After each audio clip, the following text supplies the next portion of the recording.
আজ আম্মু শৈল মাছ দিয়ে লাউ শাক রান্না করবে। তো এখানে মশলা কষাচ্ছিল, এখানে মা সব রকমের মশলা দিয়ে নিয়েছিল, সেই ভিডিওটা আমি দেখাতে ভুলে গিয়েছিলাম।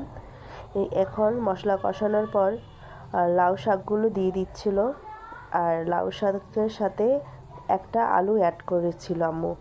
তো এখন সুন্দর করে ঢেকে নিচ্ছিলাম। তো এখানে ঢাকনাটা সরিয়ে দেখছিলাম যে লাউ শাকগুলো সিদ্ধ হয়েছে কিনা।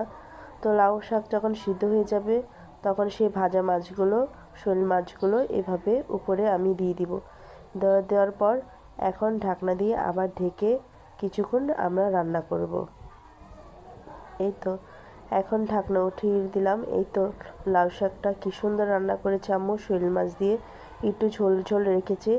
এই মাছটা একটু ঝোল ঝোল খেতেই খুবই ভালো লাগে, আর কালারটাও মাশাআল্লাহ খুবই সুন্দর আসছিল। দেখতে পাচ্ছেন কালারটা অনেক সুন্দর আসছে।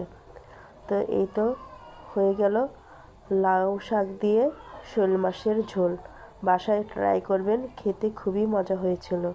তো সবাই এটা শেয়ার করবেন বন্ধুদের সাথে, আর আমার রান্নাটা কেমন হচ্ছে কমেন্টে জানাবেন। আল্লাহ হাফিজ।